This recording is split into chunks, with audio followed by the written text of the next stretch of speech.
guys to this ring. Give me a hell yeah. We're giving you a hell yeah for the 50th time. Woo! Yes, can you believe that? 50 episodes. It doesn't seem like it's been 50 episodes. It doesn't at all. It does not. Our opening has stayed pretty much the same. Yeah.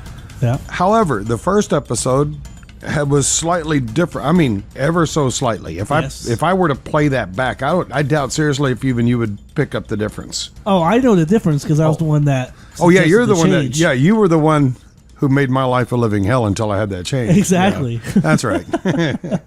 So I do know what the small change is. Well, in that case, I got 2 words for you.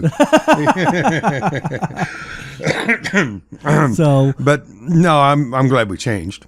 Yeah, me too. But it has been an interesting year. Some ups and downs and wrestling and stuff.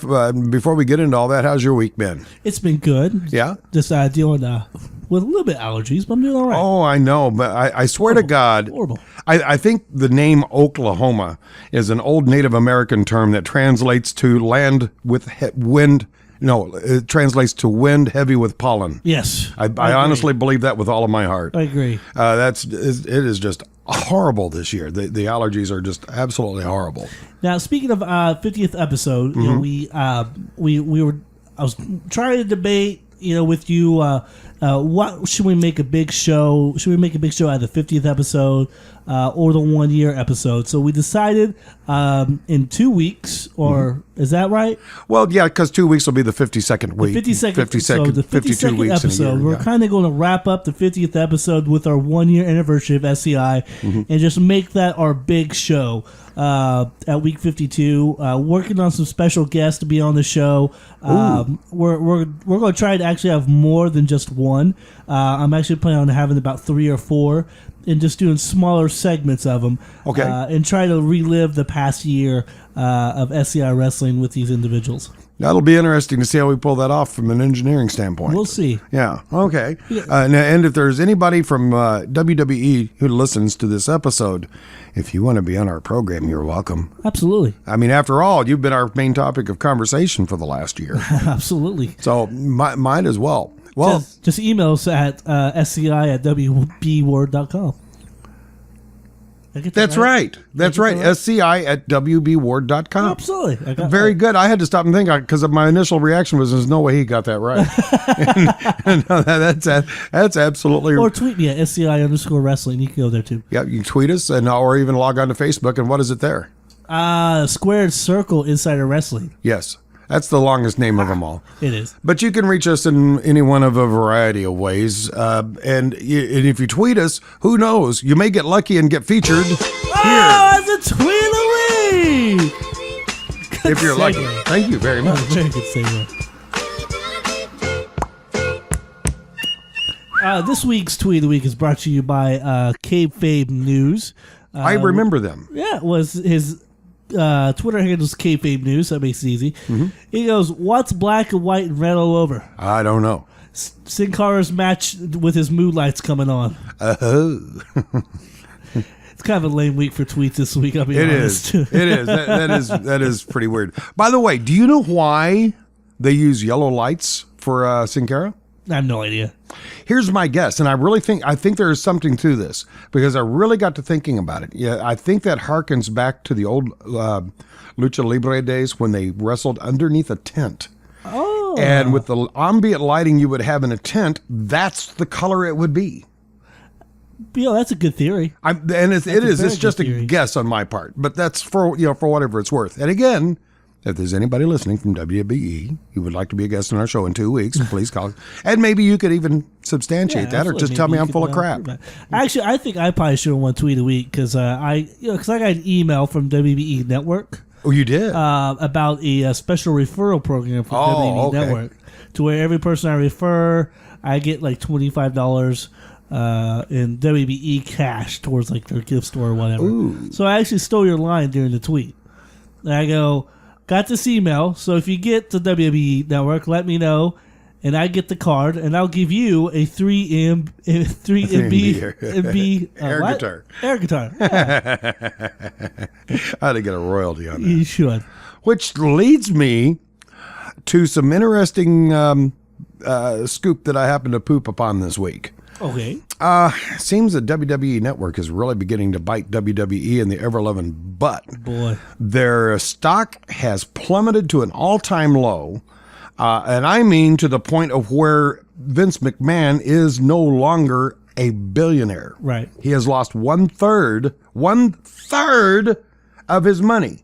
Right. Now, granted, we're going from billionaire to millionaire, but still, that's 1/3 of your net worth. Right. Who could possibly take that kind of a hit and not at least flinch? I don't know. And a big part of this was due to some speculation that I was reading that this is backlash from their pay-per-view not being available at with two of the biggest television providers available to them, and with the networks, teaming. Well, maybe I shouldn't say teaming up against WWE, but I guess that's as good a way as any to put it, because they now view WWE as competition, right? And rightfully so, because that is exactly the way they've positioned themselves. Right. So this is one of those cases where you can pick your friends and you can pick your enemies, and I think WWE may have picked the wrong enemies. Right. So I'm wondering if the possibility of perhaps the WWE Network, I'm not saying it's going to go away anytime soon, but eventually falling away the wayside, much as the XFL. XFL. That's exactly the one I was thinking about. Well, and a lot of the stock hit plummeted because of the announcement of their new television deal. I don't know if you heard about that. Which led me to the good news. Okay. Yes, with NBC Universal. They have signed on with, so far all I've been able to find from WWE's corporate website was something referred to as a multi-year strategic partnership. Right. It doesn't specify how many years, but it is more than one. Where the 3-hour block on USA Network, that's going to stay in put. 2-hour block on Friday Night SmackDown and Sci-Fi, that's staying in put. Fortunately, they're both owned by NBC, so they're going to. Looks like they're going to be around on TV for a while. Right. But I do believe there are two things in the WWE that are going to have to change dramatically in order for them to survive as a viable corporation, and that's going to be their pay-per-view strategies and the WWE Network. I think they may have milked the pay-per-views way too much with 12 pay-per-views. I mean, one pay-per-view for every month of the year. I think, and this is just me speaking out loud from a business strategic idea, I would see them, they have to fulfill the 12 months free pay-per-views because they got to do it. That's part of business. You got to fulfill your business promises. You said we would be able to get 12 pay-per-views for free. So after that with two contracts. With two contracts. Yes. So after that time, I see them doing away with doing the pay-per-views, all 12 of them. Mm-hmm. And maybe all 12 of them? Well, not like doing away with them, just doing away with them on the WB network. Okay. But doing special pay-per-views for the WBE network. Oh. So it'd be okay to have, say, Payback on WB network and Hell in the Cell on the WB network, but not have every single month's pay-per-view on WB network to be available for at pennies. And of course, they've already kind of set the precedent for a move such as that by having NXT being available only as an internet broadcast for so long. Right. So they at least have that idea. Now, good for them that they do have one shining feather in their internet cap, and that would be Legends House. Right. That is. I haven't seen an episode yet, but from what I understand, it is the most popular show that they have on either internet or television. Well, it's because they have nothing else, really. Well, yeah. But, yeah, I mean, I know I've heard some podcasts that people just kind of destroy the Legends House. I secretly love it. Destroy? Somebody... Oh, yeah. Somebody really panned it? Yeah, a lot of people have just been terrorized. Oh, really? Because I haven't heard anything but good things about it. I mean, I think it's hilarious. Mean Gene is great on it. Oh, yeah. Who else is really good on it? Roddy Piper, of course, is really good on it. And just some of the stupid stuff they have him do are really, I'll bet you anything Finkel is actually probably pretty good. Yeah, he is. Is he? He is. He's good for some comedy relief, I'm sure. Yeah, very much so. Seeing him on Las Vegas stage as a male stripper was quite comical. There's a mental image for you. Yeah, I would have rather not had that image in my brain. That's good Lord. More folds in that than a Pillsbury commercial. Yes, you're right. Oh Lord. So we touched about the big thing about WBE and their financial status right now. Yeah, not good. But there's also some. However, what? For those of you who are interested in buying stock, this may be a good time to buy WWE stock. Buy low, sell high. Yep. That's the stock motto for. There's stocks 101 for everyone listening that doesn't understand stocks. But also, speaking of stocks, what's your stock on Daniel Bryan right now? Ooh, now here you are with the good transitions. Yeah. Actually, I have it upon good authority that the storyline was intended to be for a match in Payback with Daniel Bryan against Kane in a buried alive match. Okay. This undoubtedly has to be under serious reconsideration at this point. Right. I was trying to find leaks earlier this morning before we started recording as to Daniel Bryan's condition after surgery. Have you heard anything? Because I wasn't able to find anything. We haven't. There hasn't been anything leaked to my knowledge either. We know he had his neck surgery on Thursday. I know WBE was still kind of keeping their fingers crossed that he'd only be missing maybe 1 to 2 weeks of action. But realistically, it could be 6 to 8 weeks. Anytime you have surgery scheduled, especially neck, that is not typically a quick turnaround, right? And we're looking at Payback being exactly 2 weeks from today, right? This, of course, being. I was starting to say being the good show runners that they are, but that really flies in the face of anything I've ever said. But they are improving. At least they are hopping on this horse early, and they've started a storyline of, gosh, should we strip him of the title? Or right. So at least they're starting to head off into some directions with that. But still, it's a classic example of how some real life events can really alter the storylines within the pro wrestling world quickly and overnight. Because nobody saw this coming. Right. Certainly, they would not have, planned Daniel Bryan the championship had they known he was going to be injured. Just about, how long has he had the title? What, a month? Yeah. Well, WrestleMania, so about a month and a half. Month and a half, yeah. Certainly, they had the foresight with that. They would have never, put the belt around his waist. Right. But then again, had they not put the belt around his waist, he probably would not have been injured. Exactly. So it's a give and take situation. So if they do strip the title, because whenever there's a loss of a talent due to injury, a spot opens up really. Yeah, which makes an obvious main event for Payback. Exactly. Doing some kind of four-way pay-per-view. Four-way tournament. Oh, okay. Four-way tournament.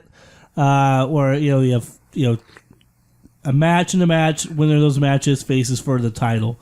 I think that would be ideal scenario for WBE. Kind of a mini tournament just in one night at Payback. Mm-hmm. And I'm just throwing it out there. Now, I think it'd be a prime opportunity for CM Punk. Well, now, and I hope so, but I think that boat has sailed. I agree. I think the boat has sailed, but I mean, having a perfect opportunity to say, "Hey, come to Payback," which is in Chicago. Yeah, which I was just getting ready to say would be a natural place for him to do it. And we'll give you the title. Well, you can win the title there at Payback, and that's we're sorry. And of course, give him more money than anyone else, basically. I think that I don't know. The only argument I think the phone call would be made. The only argument I would have with that is the fact that Mr. Punk seems to be a little high in the pride department. He is, and I don't know that he would want to come back under those conditions and be promised a title only because somebody went under the knife. Oh, I don't know. I mean, I see your point. Yeah. And he kind of comes from that same breed as Daniel Bryan through the work your butt off for independence for 5 to 7 years, and then you finally get your break. So I know he has a lot of respect for Daniel Bryan. He's worked with Daniel Bryan in independence. I don't know. It'd be a very, very interesting call on CM Punk's and I guarantee WWE would make that phone call at least to attempt it. Well, sure. But he is enjoying retirement. He just sang the 7th inning stretch at the Cubbies game. It looks like here in a couple weeks he's getting married to AJ Lee. What? Oh yeah, I do you know that? No. Yeah. It looks like him and AJ are going to tie the knot. Oh. I'm sorry, Bill. Oh. Well, there goes another Shattered Dreams production. Good Gold Dust line. Good job. Thank you. Now, I remember you being this low when I told you Brie Bella was... I know, man. Too. All the good ones are being taken. And then I remember, like, one of our very first episodes, I told you Nikki was dating John Cena. And I think he almost threw the keyboard at me. I know. Yeah, that's just so disappointing. Some of these girls ought to just begin dating outside of the company. I agree. And you can reach me at area code 918. SCI at WBWord.com. Yeah, we'll do it that way. With Payback being in 2 weeks, is it just me, or do they seem to be kind of dragging their feet on assigning matches? Because as far as I can tell, to the best of my knowledge, only 2 matches have actually been inked in. John Cena and Bray Wyatt with the last man standing match, right, and Shield versus Evolution in a rematch. That's it. Other than that, I don't think any other matches have been actually. But this is WB's creative. This is how they do it. This is how they've done every pay-per-view since I remember. But they're 2 weeks out. I know. But they always usually wait about the week before or 2 weeks before to really start promoting. Well, so far, I would think they should have at least most of the card, with the exception of the title match and maybe one other by this point. I agree. And then that way, then the week before, they're saying, okay, for our main event, it's right. You're working towards it. Yeah. You're building the dinner plate, and now we're going to promote this for 3 weeks. That way, your appetite will just be really craving this dinner that we call Payback. Now, it's a little early yet to actually be predicting, winners of matches in Payback because, well, there are no matches. But I do have a few predictions on some possible matches that we could see. Right. Tell me how you feel about whether or not we're going to do this. All right. I am thinking, as far as Zeb Coulter is concerned, I think they're going to kind of put his feud on the back burner. His feud with Paul Heyman. They're going to put that on the back burner for a little while, because I honestly think one match we'll see at Payback will be Jack Swagger against Adam Rose. I agree. I think that's going to be Adam Rose's big debut. Is going to be a Payback against Swagger. And I'm starting to warm up to Adam a little bit. Really? But I still see it as being a very temporary gimmick, much in the way that Kakarni was a few years back. Right. This one has lasted longer than Kakarni, so I'll give him that much. Because for one, it's financially, it's a nightmare. I mean, look at how many people they have to pay. Yeah, everyone knows it carries them to the ring. Yeah, that's a union shop. So, I mean, they've got to pay those guys and pay them pretty good. I actually auditioned for the guy in the buddy suit. I wouldn't mind being the guy in the wasn't there a yellow lemon guy? I want to be the lemon guy. Lemon guy? Yeah, I want to be the lemon guy.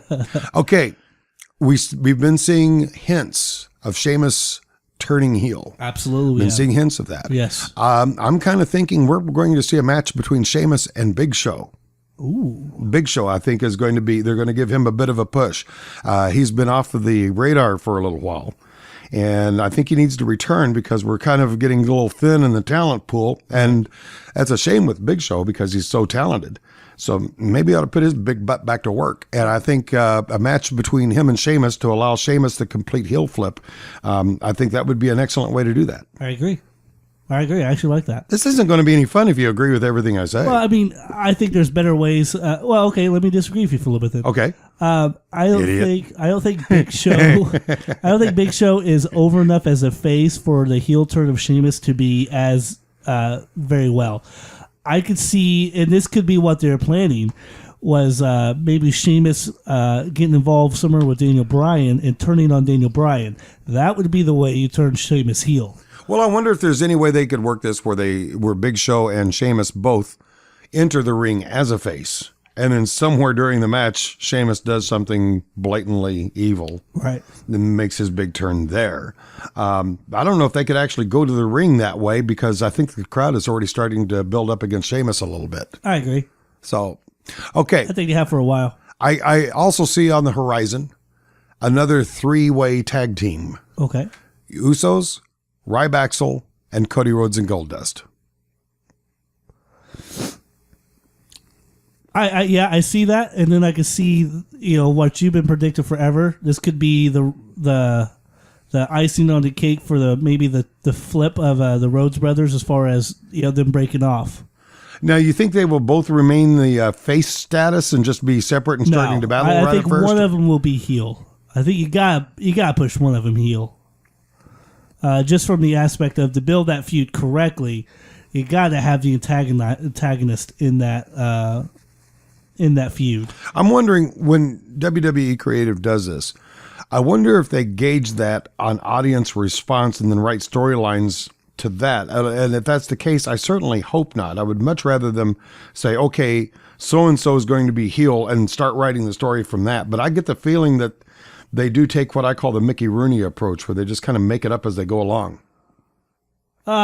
It's what they call a slow burn, which is a very slow build up to something really large.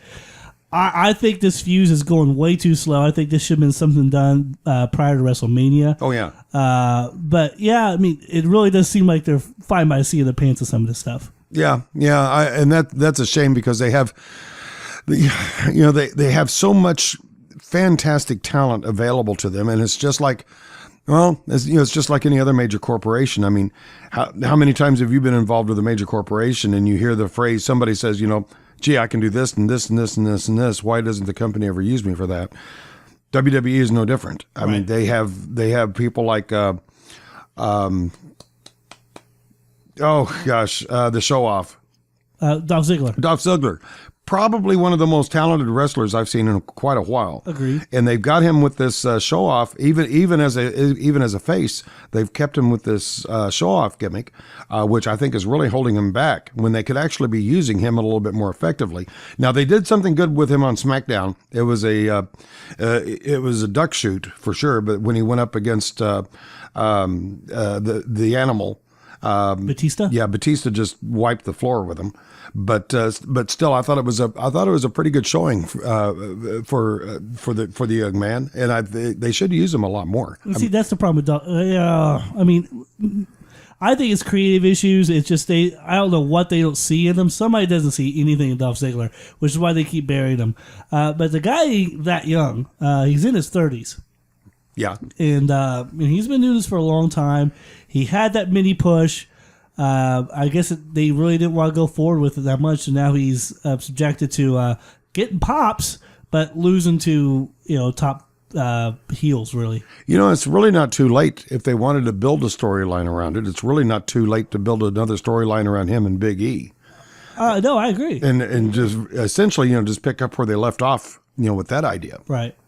Now, if Daniel Bryan. Now those are all the matches I've been able to come up with. Oh, gosh, I hope he goes away soon. Really? Yes. I don't know. It doesn't work for me. I like what they're doing with him right now. Like on Raw, have him come up against or come up in the ring with Hacksaw Jim Duggan.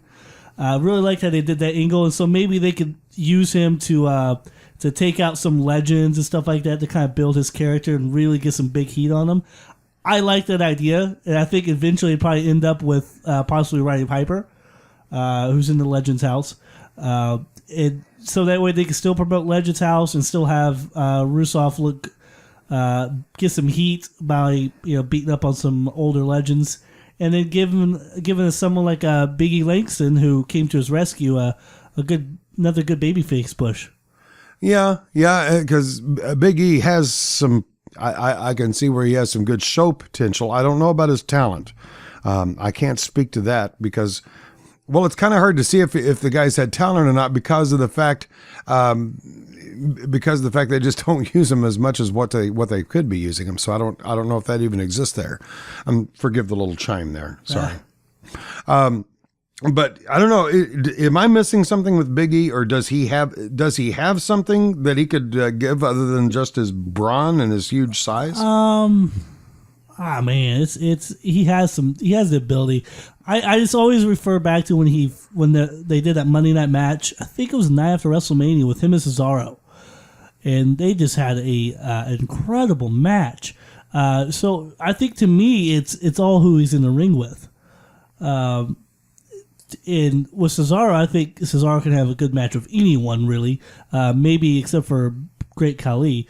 But I don't know. I saw the talent there. I'm not so much sold on him anymore. But as a big powerhouse, yeah, sure. And Ryback, I think, would have to pretty much fall in the same category. Even though they use Ryback a lot, I don't think that they use him effectively. I don't either. And I think what they're trying to do is they're trying to use Ryback as a stool on which that guy he's teaming up with can stand. Axel. Curtis Axel. I almost said Axl Rose.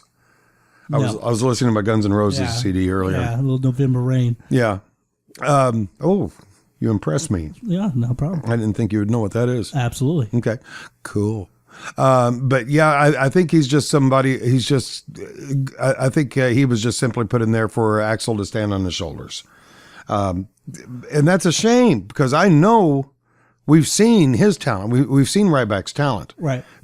That's there, but why the hell aren't they using that? I don't know. I mean, I was always I almost think we should just repackage him and just start all over and let him do the whole feed me more gimmick. Yeah, they took that away completely. They turned him into that bully, and he did not. I don't think he played the bully role very effectively. I don't either. Because it was just too blatant. Right. Just absolutely way too blatant, and it could have been done so much better. A whole lot better. Now revisiting back to Daniel Bryan, because I don't see him being well enough to. I don't see Payback happening. No, not with Bryan. If they strip him of the title, should they put him in matches right away to help see if he can regain it back, or do they make him start at the bottom? Because if they start at the bottom, they run the risk of the audience not really following and going through that journey all over again. Do you think the audience would? No, because of the fact that it would be just the underdog story once again. Yeah. Same song, second verse. If they were to keep him out and strip him of the title, I think he actually needs to go away for a little bit. I think a good month, 2 months with no Daniel Bryan would be exactly what WBE needs and what Daniel Bryan would need. And the fact if they do that, and the fact that he recently got married probably would really help out a lot too, because I'm sure that he and his new bride can use the time together. Well, wait a minute, they really wouldn't have that because she's still working. Right. So, see what happens, folks, when you live in a house where both parents work. It makes things so complicated. Makes things so complicated. Agreed. Hey, what do you think about the heel turn on Natalie? I didn't like the way it was done on Raw. When did she turn heel? Was it on SmackDown? She turned heel on Raw a couple of weeks ago, and supposedly after an episode of Totally Divas. Which I really haven't been keeping up with either, as far as the Divas division or Totally Divas. Which I believe Totally Divas. I think that little episode has pretty much illustrated how non-realistic this realistic show is. Right. The only thing I do like about Totally Divas is it does show some fairly realistic looks backstage. Right. And that's what I like watching on the program. I don't like how she was portrayed on Monday as kind of like a crybaby. Yeah. Losing to Brie Bella, and then it almost seemed like Mean Girls, where like all the rest of the girls were the Mean Girls, and she was the one left out. I don't know. It would be nice to see if they could build that that storyline and also use it as a comeback for Beth Phoenix. Oh, true. I think that would be an excellent, because didn't she and Natalya team up? I believe they were tag teams. All right, I'll take your word for it. I believe they were, and they were both heel at the time as well. Okay. So I think that would be an excellent time for that. And besides, whatever became of Beth Phoenix? Is she still around? She's still around. She's just not in WBE. Okay. Well, maybe, as I know the fans would love to see her back. I would. I know I would. She has a great pair of wrestling moves that I really like watching. Next week, we're going to be doing our prediction show for Payback. We're going to see who's going to get what, get where, and get who. And you can hear it right here on this show that we call SCI.